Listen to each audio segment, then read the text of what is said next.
Man, I was so happy in the last review at the very end when I was going through my predictions of who it was that Ferris and Toka saw at the Whiteout Village.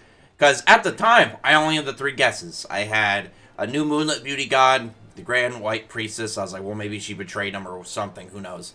And Anna, and I was like, Anna's the weird one. And I'm glad I went on a small kind of like try not to go too much into my Anna theory because I ended up thinking about Suzaku and then I ended up sticking on that, and that was my number one theory at the time, just ending the review, and it was off somebody who I didn't even think of until literally the last minute. And who did it end up being? It ended up being Suzaku. I was so happy because I was like, well, obviously we know that they're on the way to Elentier. We don't know how they're going to get to Elentier. Like, as far as we know, the members of Diablos, like, they should know about where Celine is, but it doesn't mean they know how to get there, but maybe they knew of a way to get there. Like, there was just a couple, like, couple points within their plan that they had to figure out how to connect. And I was like, well, they'll end up getting, maybe they'll end up getting, like, a information or lore of, like, a gateway or something, like some old style way that to get into Elentier. Like, some old construct that you just power up with magic or something in order to get over there. Maybe it was sealed, and then one of the Dragoneers could, like, destroy the seal and, like, get through. Like I said, the question was there of how they would get there, but I didn't expect Suzaku to be separated from the other three, because I was, like, expecting, if he was going to be this chapter, then they would be close by. But we find out in this chapter, it's like the Grand White Priestess, she summons Suzaku, which has a lot of, general questions just behind that already. And it's not like it has to be that crazy of, like, a reason. It literally could just be, like, they looked for, like, a powerful person with dragon slaying magic, summon him over here. But the thing that makes me very, like, it has my whole system of just, like, stuff to kind of put, like, bookmark of, like, whenever they mention a character name, or there's some form of small little piece dropped that it's either pay attention to it or, just brush it over. Who knows if it's going to be relevant or not. But the wording of the Grand White Priestess when she's talking about Suzaku, and she calls him, like, she's, like, referring to him as, like, oh, my Suzaku. And I'm wondering if it's just, like, I'm wondering if she just kind of infatuated him with him from just, like, the initial the initial meeting of him, or did she know about him beforehand? Because she's been calling him, like, Suzaku-sama and stuff. It makes me wonder if she knew of Suzaku before this arc, essentially.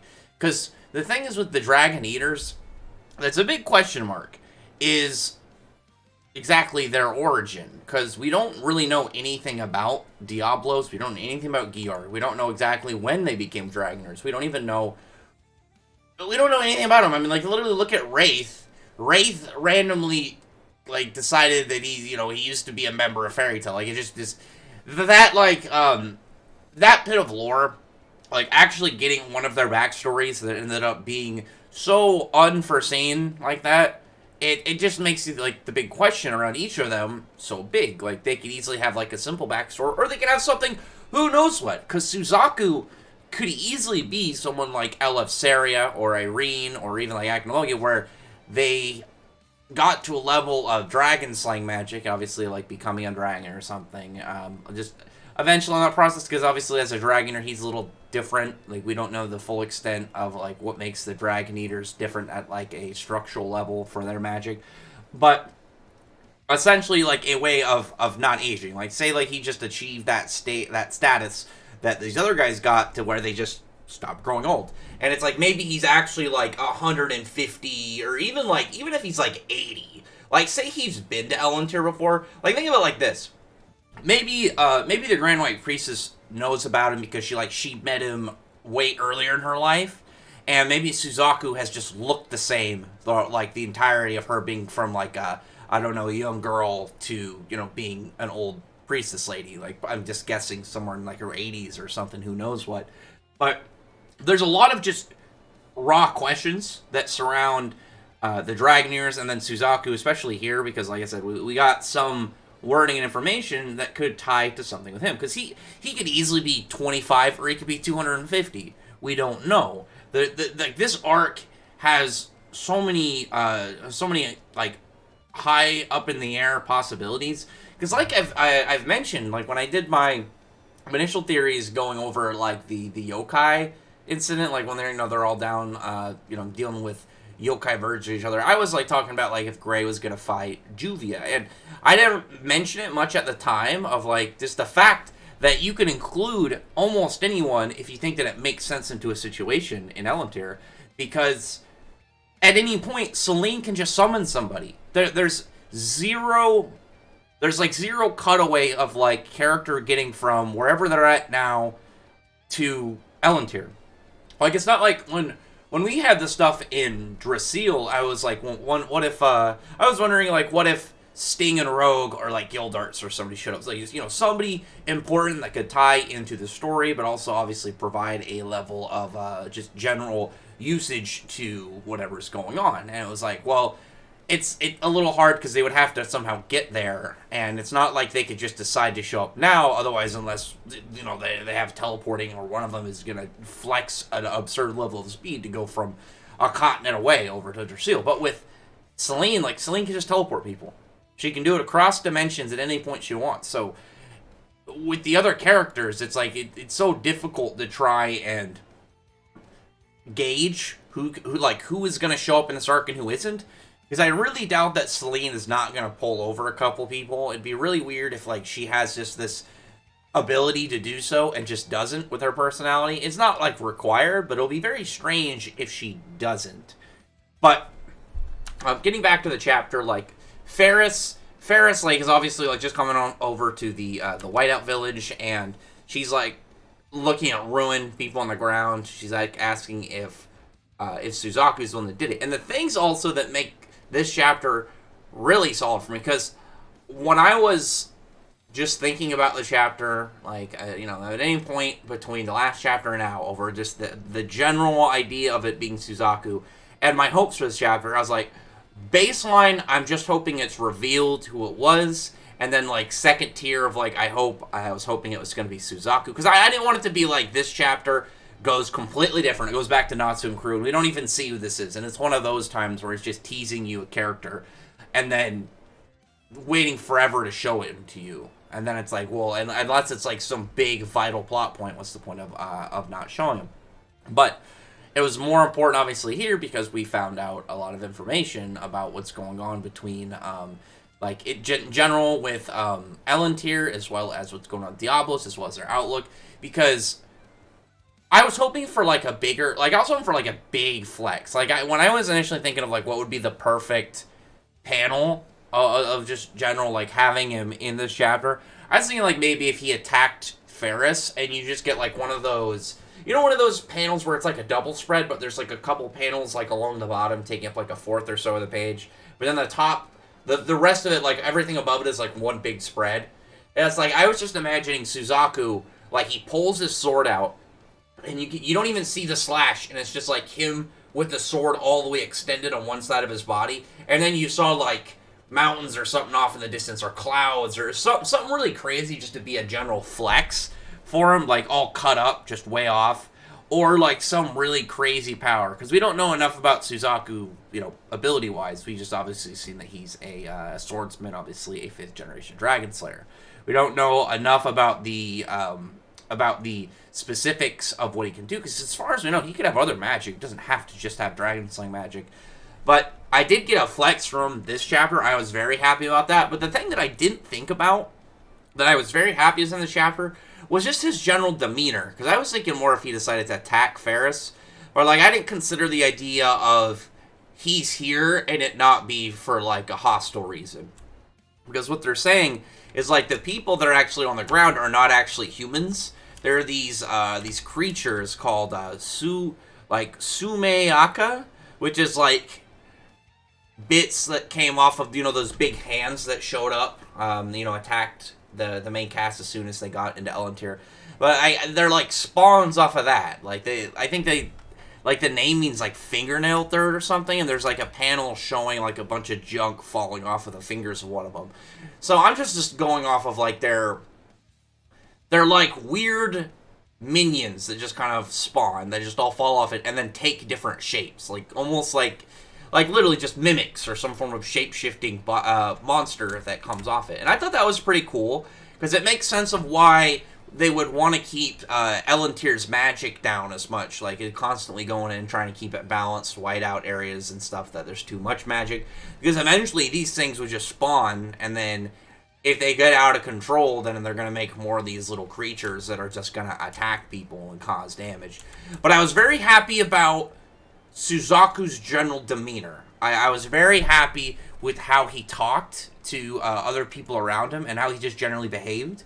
Because I've noted that Mishima has, it's either coincidence, which I don't think it is, but or he's doing it on purpose, of having the members of Diablos not go for any civilians. The thing is, like, Mishima has always had, like, whenever he has a villain, he doesn't care whether or not they attack people. Like, he's fully fine with, like, if they're bad, they don't care about people at all. Like, unless it's somebody very specifically close to them, they don't give a damn. I mean, even, like, the closest, like, very, very hard near that line, like, as a good example, is Agil. Because Agil clearly was fine killing people. But obviously he wasn't... Oh, I had some in my throat. He wasn't heartless because he cared about his grandfather. And he has a degree, obviously, of, like, even in that crazy, like, want for battle state, he had a degree of just normal humanity in him. And then when we see him now, he's, like, calmed down a lot. He's become, like, way more of a regular person. But none of Diablos' members have gone out of their way to, like, hurt people, just like random civilians. Because, like, everybody they've attacked or done anything to are, you know, have been fairy tale members. Like, and you gotta think of it from their perspective. Because to them, they're on a mission to take down these extremely dangerous and infamous dragons who at any point could just ravage the world and just tear everything down. So they're going after them. And as much as I like Mercephobia, like, they have no reason to believe him, even if they talk to him. Like, as far as I know, he could just be bullshitting, and he just, you know, wants to do whatever he wants to do, because he used to be evil dragon. All the dragon gods have history and lore about how awful they were to people and humanity. The only one so far, we don't know Viernes. I was going to say, like, we don't know the full scope of Ignia, but I mean, like, if Ignia's going around just melting countries, he's clearly not a nice guy. Unless it's revealed that he only went after, like, very hostile, like, he only went after hostile countries that were, like, bent on conquest and, like, pillaging or something. Like, it could work, but as far as I know, I don't think so. But Mercephobia, at the moment at least, again, Viernes is a mystery. Mercephobia is the only one that has had, like a moment of clarity in his life and has been working to improve and become better. Like, he clearly sees what he did was wrong, and he wants to just live a more peaceful and happier life moving forward. And as much as, like, the main cast, like, they listen to him, they believe in him and stuff, and then us as the readers, we know that he's telling the truth. Like, he doesn't have any hostile, you know, secret agendas in that. But Diablos doesn't. They don't have any reason to believe him. He's got centuries of history of just being a bad person, of being a wicked dragon. So, like, what reason would they have just to think, okay, he's just completely turned a new leaf all of a sudden? They don't have any reason for that at all. And he even mentions this chapter that, like, fairy tales have been getting in their way. They're not, like, stopping and explaining and trying to talk it out. Like, these are two guilds that clearly are very combat-orientated, very highly powerful and skilled, so they're going to be clashing. And I'm guessing at some point we're going to get to a moment where they kind of, like, actually hash words, and then, you know, like, we ended up getting Diablos and Fairy Tail kind of on good terms with each other and then becoming allies, and I'm hoping that's going to be how they take down Salinas, they get them as well, because with all this stuff that's going on with like the Elantyr just advancing her magic, and I'm hoping that we get a chapter soon. It doesn't have to be like next chapter or something, but like before we get back into like some of the bigger stuff, probably like right after Yoko, if we can have Lucy bring up the fact to the other characters that her magic has advanced in Elentier, like she doesn't have to have her keys anymore, and all of her spirits can just auto-summon themselves and defend her and stuff, and who knows what else she can do. But I'm hoping she brings that up to the other characters, and we see them experimenting with their abilities, and then maybe do, like, some training. It doesn't have to be, like, full training chapters. Like, it's like, it could just be the characters figure out whatever their advanced Elentier magic is, and then start, you see them just start working at it or something. Or we can see them team up with Diablos and maybe train with them, and we can see, like, the characters all, maybe, like, work together and then build up towards defeating Selene. But, like, back to the chapter itself, I like the stuff, like I said, about the I'm trying to remember, Sumeaka, I think is how it's pronounced. But, like, that creature and everything, like, going on with them, I thought that was just a really interesting bit of story, and I was happy to see that shown and just kind of, like, gone into without spending too much time on it. But the Green White Priestess is bringing up how this is all because of Selene, and because of that, she summoned an expert from of dragon hunting magic from Earthland. She says, like, she picked this guy. So I'm guessing that, I think personally she knows about him, or at least knew about him beforehand. I'm perfectly fine if it's just like she just, found somebody that she liked and picked them, and she's kind of doing her old lady simping over a little bit. But I'm kind of hoping there's more to it. And I like the idea of it, like, Suzaku maybe is, like, 100 plus, like, years old. And maybe, like, that's worked into his story as, like, a swordsman. Because we don't really have anything like a Dragon Slayer swordsman otherwise. Like, I don't really know if I'd count Urza, even with her Dragon Slayer sword. Or, we definitely don't count Rogue, because Rogue will just wear a sword. He won't actually use it. But Suzaku is clearly swordsman. Like, he is primarily a swordsman, and he is a Dragon Slayer. So this is how he's going to be working things out. I like him so far. I think his design is really sick. I like seeing more panels of him. Because, like, the only one we really saw before, it was, like, that one where he's approaching the trio, like, the main trio of Diablos. And you don't really see him outside of, like, a shape of him. And then that one panel where he's just standing and we see him by the side. I'm happy to see him just kind of out, like, in general, just sitting around talking. And he even brings up that, like, Fairy Tail is an enemy of him as well as his guild. So, like I said, until things get settled between them, and it's going to be really rough, I would assume, just because of the nature of the parties involved in this. Like, Fairy Tail isn't, like, they're not a very, alright, let's put down our weapons and talk kind of thing. Like, if they're going to talk, it's going to be after the fight. And it seems like that's going to be the way with, with Suzaku, too. Because he doesn't have the same level of craziness, at least presented in this chapter, as Skullion or Nibaru or, like, Kiria and stuff. He seems way more level-headed. But, like, a bunch more of those Sumeaka monsters show up. I like the designs of these. They actually remind me of the Nemesis demons, like those devils that Hades spawned back in Sirius Island. But, like, there's a bunch of them showing up. You see a bunch of the like the rookie priestess chicks, like, they got spears and they're just standing outside trying to defend themselves. I wonder why they don't have any they don't have any powers at the ready. Granted, we don't know what the percentage of the people here that actually can use magic and spiritual arts, and from what we understand, primarily the people of the Whiteout Village would know the Whiteout type of magic. But I don't know if that would really do anything to these guys. Like, these definitely seem like a different breed. I really liked when they're, like, talking to Suzaku about, like, hey, can you do something? And he's just like, no, I already did it. And I was wondering if it was, like, in that panel, it's, like, him putting away his sword, but I don't think so. Because he's got his thumb on the crossguard, which is, like, one of the things, obviously, like, unsheathing it.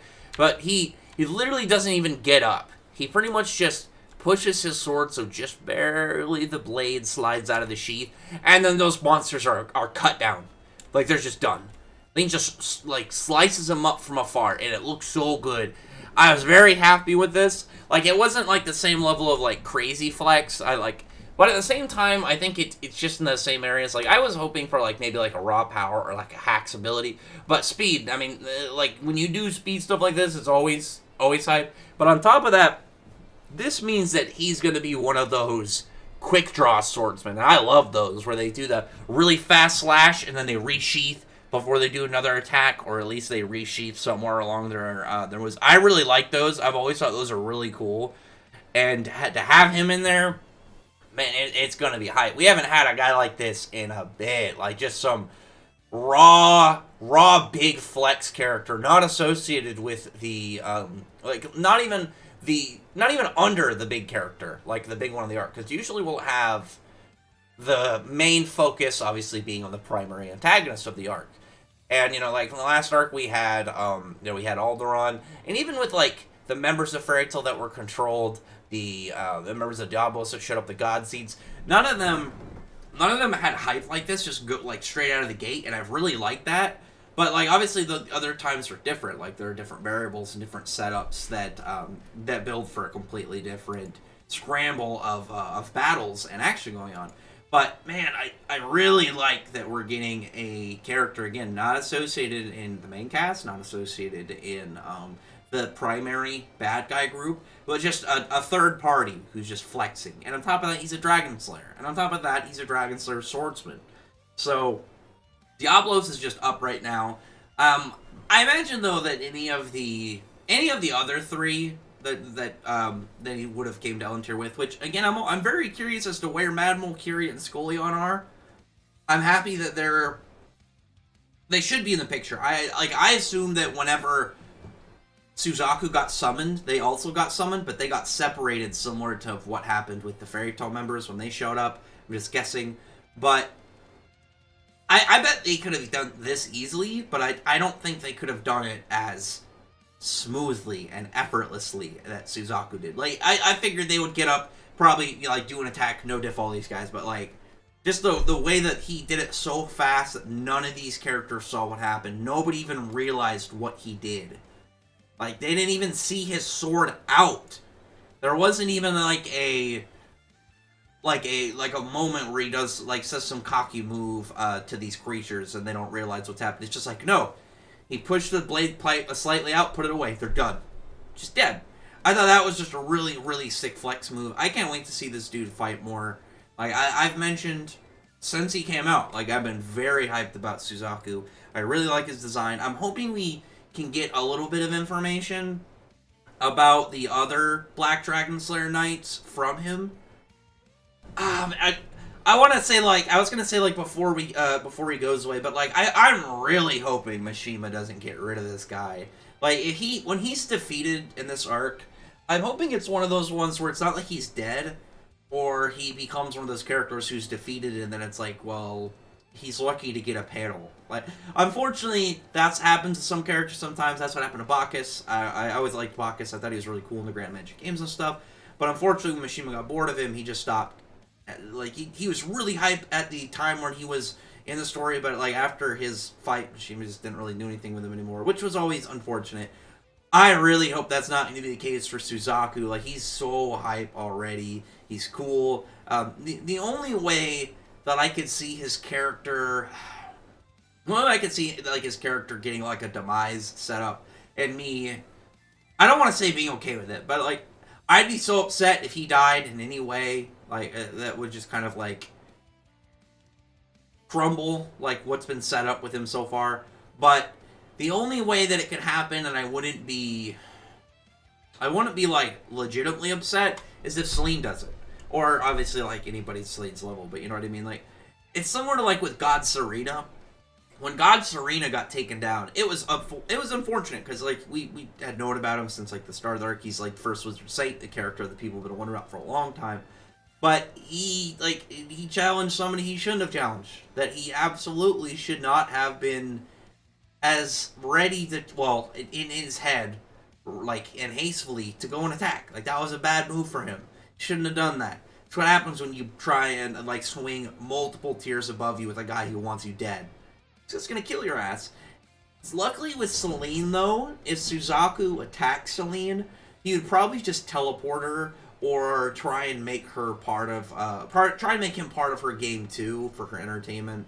I would hope like I said, like Celine, if Celine did it, that'd be the only way I'd be like, ugh. Like, I'd still be upset because, like, I want to see more of his character. I like his character. But it's one of those ones where it would make sense of why it happened to him. But at the same time, I wouldn't have to like it. I'd still be like, well, if it makes sense, it makes sense. Obviously, that's what's most important at the end of the day. But do I want it to happen? Absolutely not. I really don't want I don't want anything like that to happen to Suzaku. I want to see this guy in full force. I want to see him out fighting and doing cool moves. And he's saying now he's gonna go. He's going to Mount Black Moon, and he's gonna go try and fight Celine. And he just says like, and he's gonna go after Fairy Tail if they're in his way. That to me though is just gonna be like the first scuffle because he seems like reasonable enough that they might if the Fairy Tail cast can be calm enough at least to try and talk to maybe Urza, then they could work something out with him because he definitely doesn't seem evil. And like I said, I don't think Diablos, at least as of right now, are evil people. I think it's just a little bit of a messed up perspective, so we think they're evil but they're not. Either way, obviously I'm hyped for that. I really want to see how that goes and see how that's going to kind of just go. I confrontation wise will be my favorite thing about him, just seeing how he talks to them and how he clashes them initially. Because the thing is, like, Suzaku's definitely strong. I think he's definitely stronger than, like, just guessing. I would just, if I had to guess, I would say Suzaku was probably around level with Laxus. That's just where I assumed. Since his debut in the Black Dragon Slayer Knights, I just assumed that they're like a good chunk tier above someone like Kyria and whatnot, some Scolion and Madmol. So I was like, okay, probably like around Laxus's level. So if he gets in there, he wouldn't be able to fight obviously the main cast at like by himself. The thing though is like even like if he started 1v1ing, I don't think he could take Natsu. I think Natsu with Dragon Force is too much for him. But like obviously that's a limited time power up. That would depend entirely on like if Natsu can hit him. He definitely seems super fast.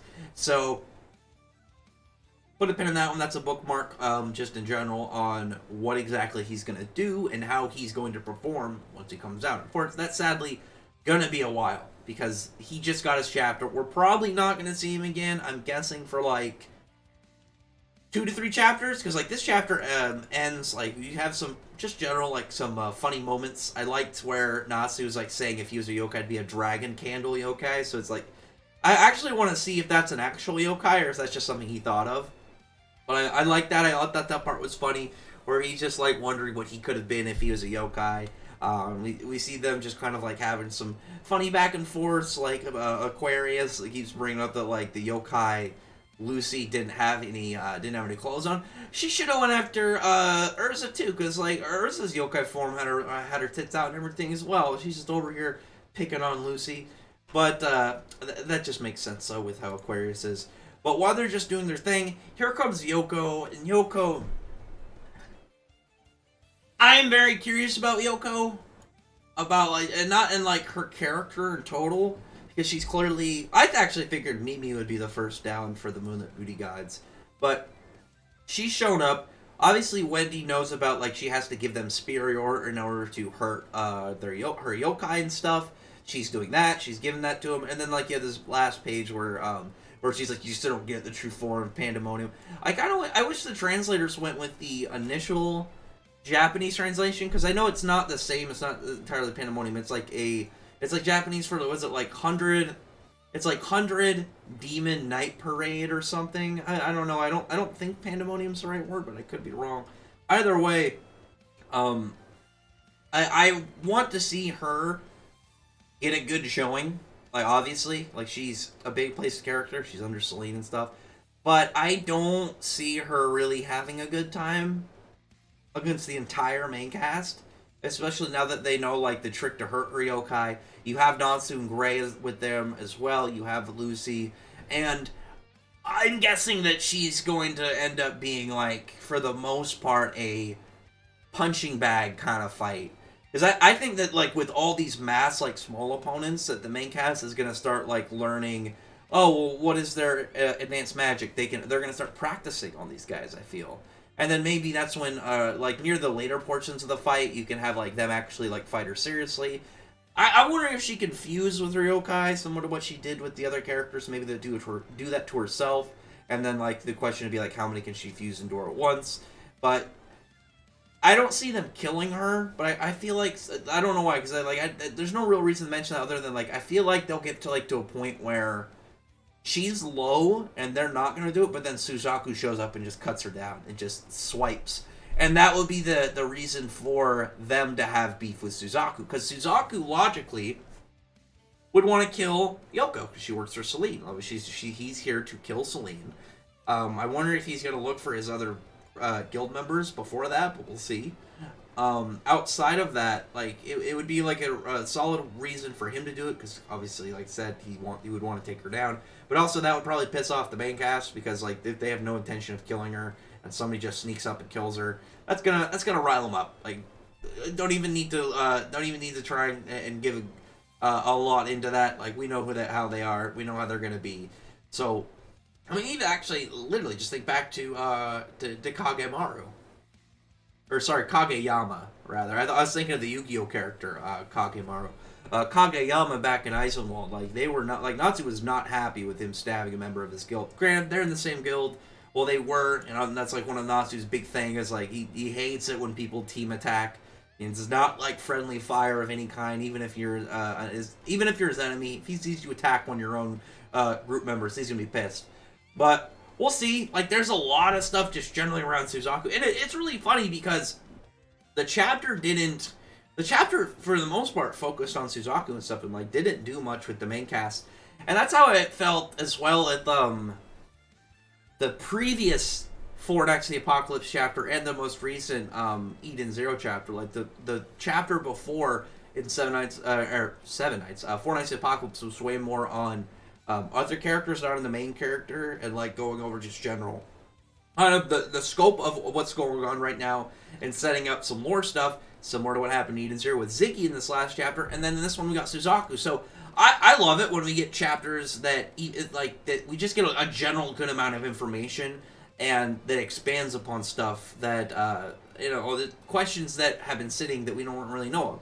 Like, obviously, what's Suzaku's role going to be in this? Like, how is he going to react to certain things? Where are the other members of Diablos and stuff? There's a lot of stuff still coming up. Can't wait. Obviously, I'm really hyped. I'm going to do a couple videos just going over some stuff about some of these characters. Luckily, Yoko didn't do anything crazy, because I got a Yoko video I'm planning to record hopefully soon and upload that before the next chapter. But anyway, other than that, though, comment below. Thumbs up the video, but friend the like button, subscribe button, and check out my other videos. Rather than that, I appreciate everybody starting to subscribe. Thank you all for listening. Bye.